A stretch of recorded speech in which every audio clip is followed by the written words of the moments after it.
তোমরা কি কখনো গাছের শিকড়ের উপর দিয়ে হেঁটে এক জায়গা থেকে আরেক জায়গায় গেছো?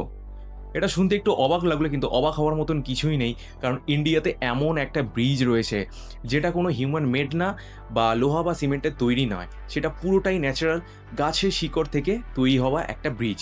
তো ব্রিজটা হলো double decker living root bridge. এটা মেঘালয়ের ডিপ জঙ্গলের একটা হিডেন ওয়ান্ডারার। এই ব্রিজটা কিন্তু কোনো নর্মাল ব্রিজ নয়, এটা কিন্তু লিভিং রুট ব্রিজ। কারণ এই ব্রিজটা আজও গ্রো হচ্ছে এবং বড় হচ্ছে। লোকাল খাসি ট্রাইবরা রাবার গাছের শিকড়কে গাইড করে এই ব্রিজটা বানিয়েছে। তো বুঝতেই পারছো এই ব্রিজটা বানাতে কত বছর সময় লেগেছে। সব থেকে ক্রেজি পার্ট কি জানো?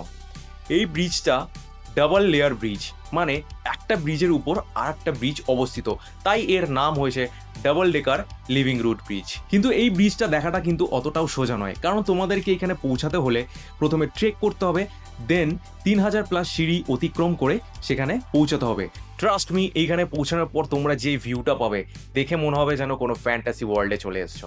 এখানকার ক্রিস্টাল ক্লিয়ার জল, জঙ্গল ভাইব আর নেচারের তৈরি এক অদ্ভুত ইঞ্জিনিয়ারিং, এইটা দেখলে তোমাদের কিন্তু একটা অন্যরকম এক্সপিরিয়েন্স হবে। আর এই এক্সপিরিয়েন্স কিন্তু ভোলার মতন নয়। তো ইন্ডিয়ার মধ্যে আরও এরকম কোন কোন হিডেন প্লেস আছে যেখানে গেলে অন্যরকম এক্সপিরিয়েন্স হবে, তো সেগুলো জানতে হলে আমাকে অবশ্যই ফলো করে নাও।